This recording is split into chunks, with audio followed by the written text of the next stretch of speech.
Is LiveWire's second motorcycle any good? LiveWire has been fulfilling orders of their new S2 Del Mar motorcycles, and I want to know, is it? In this video, I take the Del Mar for a ride and try to find the answer to that question.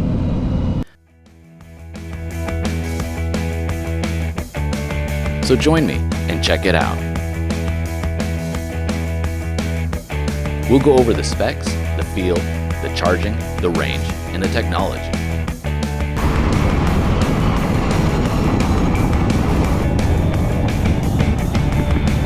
Whoa! Check that out.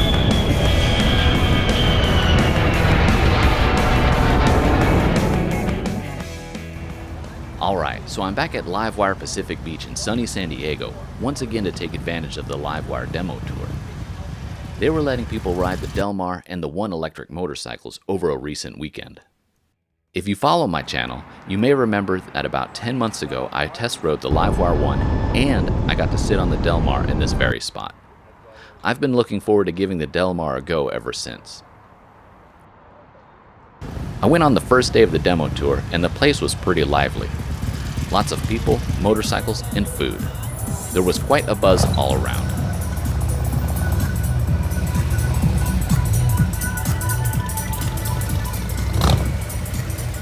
After filling out all the required paperwork, I was finally able to get my turn. The LiveWire reps gave me a quick rundown of the controls. Since I had already ridden the One, it all seemed pretty familiar to me, but it was still a nice refresher. Before we head out, let's take a good look at the motorcycle. In my opinion, it definitely looks good. It has a really boss, flat tracker look to it that I like. It kind of reminds me of an Indian FTR. I love the way the FTR looks, by the way.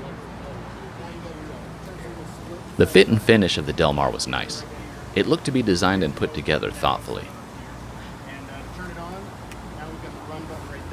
Okay, let's get going. Have a good one, guys. Thank you. The first time I rode an electric motorcycle, not having a clutch lever or shifter felt really odd to me at first. This time, it was really no big deal, and it took nearly no time for my muscle memory to forget about clutching and shifting. One thing I noticed right away was that the motorcycle felt nice and balanced. Moving slowly through the parking lot took little effort. The throttle response was nice and smooth. The throttle is definitely not like an on-off switch. The demo ride was led by two volunteers riding their Harley-Davidson motorcycles. This makes sense if you know LiveWire's relationship to the Harley-Davidson brand. Now that we're rolling, let's talk about the Del Mar. First, the riding position was comfortable. At least it was for the demo ride. Without a rider, the seat height is 32.2 inches. I'm 5'9" with a 30-inch inseam, and reaching the controls and foot pegs felt natural. I had no issues planting my feet on the ground at stops. The weight of the bike is 436 pounds, which is about 15 pounds lighter than my 21-year-old Triumph Bonneville. To be honest, the Del Mar felt lighter than that.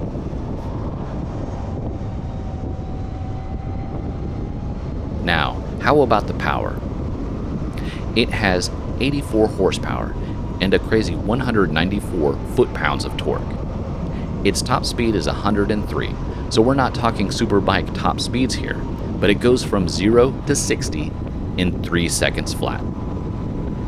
So, typical of electric vehicles, a lot of the thrill is in the instant, insane torque that rockets you forward in the blink of an eye. I have to admit, that's what makes riding the Del Mar so much fun.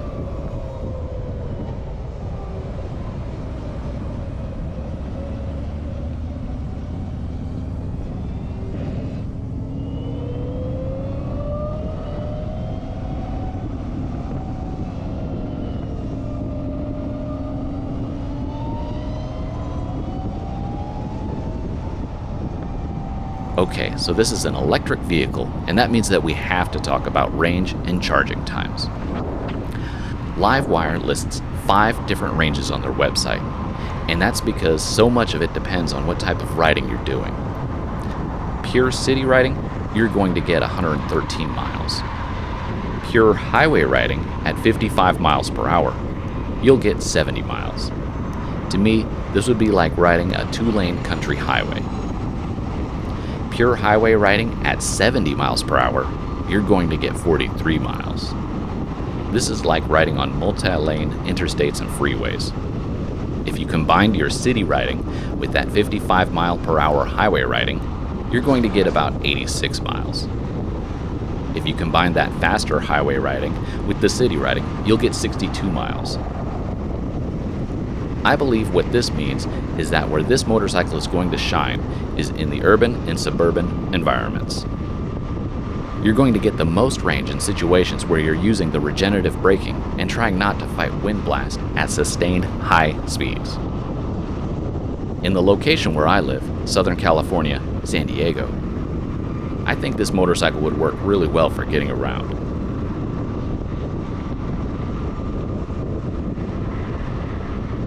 So now you understand that LiveWire's S2 Del Mar's range greatly depends on the type of riding that you're doing. With the lowest amount of range comes from highway riding, where you're riding at high speeds, fighting the wind, and not braking so much so that you don't get the benefit from the regenerative braking. Now you may have noticed that on this demo ride, we're spending a lot of time on the highway. Well, when we got back, the organizers told us that we were going to be the last group with such a highway-oriented demo ride. I think that's because they realized that they need to showcase where this motorcycle shines, and that's in the urban and suburban riding environments. I thought I'd just throw that out there. Let's get back to the ride.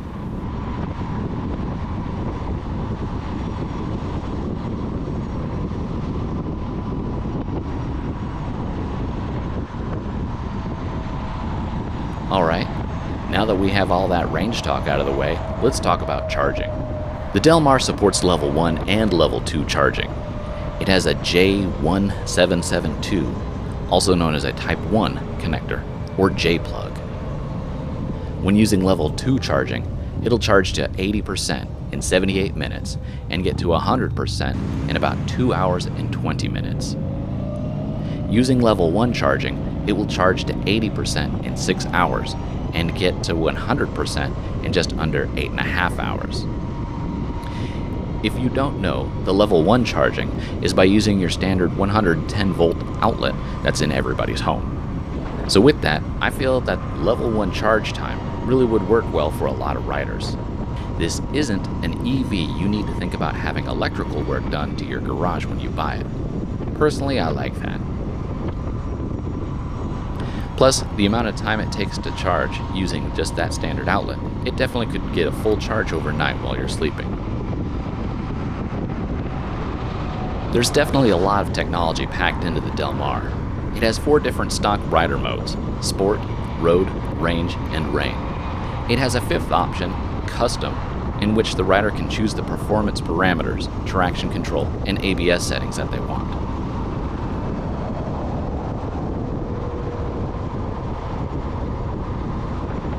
The gauge set is a 4-inch round color TFT screen.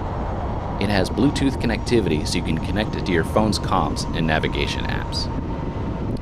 Oh hey, since we're talking about machines packed with technology, I wanted to point out that the demo route had us riding by Marine Corps Air Station Miramar, where they were flying the F-35. Talk about a machine with a lot of technology. I wonder if I could get a demo ride in one of those.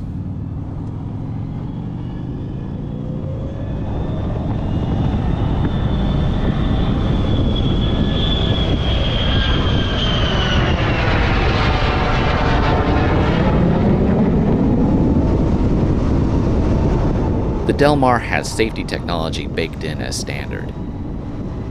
Cornering Enhanced Anti-Lock Braking System, or CABS, Drag Torque Slip Control System, or DSCS, and Cornering Enhanced Traction Control System, or CTCS. All of these features are designed to help keep the rider keep the rubber side down, so to speak. I think we all know what ABS is, so there's no need to dive deeper into that subject. The Drag Torque Slip Control System, or the DSCS, is what keeps the rear wheel from locking up when you're using regenerative braking. Regenerative braking uses the momentum of the motorcycle to regenerate electrical power while slowing down. It helps to exchange the range of the motorcycle, and in real life, it feels very similar to engine braking when you let off the throttle of an internal combustion engine. The Cornering Enhanced Traction Control System, or CTCS, is what keeps the rear wheel from spinning under acceleration. With nearly 200 foot-pounds of torque, this is essential. Otherwise, you'd be doing nothing but burnouts every time you twist the throttle.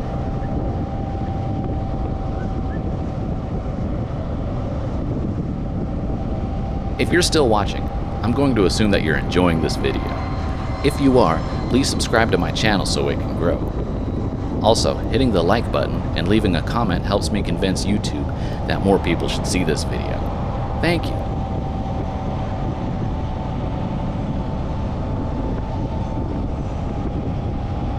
Okay, back to the motorcycle.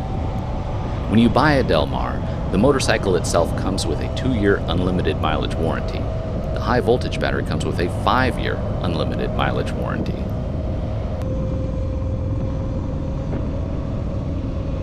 Now I think it's time to talk about the price. When I made this video, the price of the Del Mar was $15,499. To me, considering the electric motorcycle market, that seems pretty darn reasonable. That's more than $7,000 less than the LiveWire 1. What's more, is that the Del Mar's price is about $2,000 less than what it was projected to be before they were released. It was predicted to be going for more than $17,000.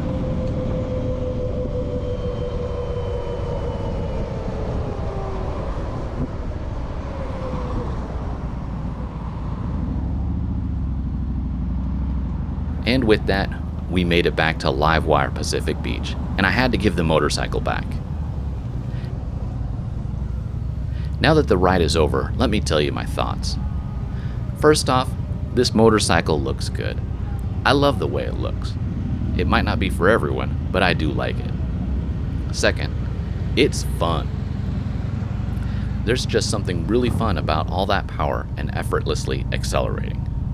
And I know, there's lots of motorcycles that can go fast, but the fact that this acceleration is so quiet, it feels like you're really riding a stealth hooligan machine, kind of like that F-35 we saw. Third, this motorcycle is easy to ride. It handles really well, and although it's more than 400 pounds, it really feels lighter. What you think? Man, that's the one. Oh, that's the one. Well, that's the one, but I like, man, the Del Mar's awesome. I had the same experience. I love this thing, and I think it's real classy, and it's going to be here for a long time. And I rode this for like 5 minutes, so like, this is my bike. If I were currently in the market for a motorcycle, and this was in my budget, it would be a serious contender. If you can get your hands on one of these Del Mars, I absolutely recommend taking it for a test ride. You won't be disappointed. Check out my video on the LiveWire 1 that I was able to ride, especially if you're curious about the origins of the brand and its relation to Harley-Davidson. I'll put it up here in the corner. Go ahead and click it. Thanks for watching.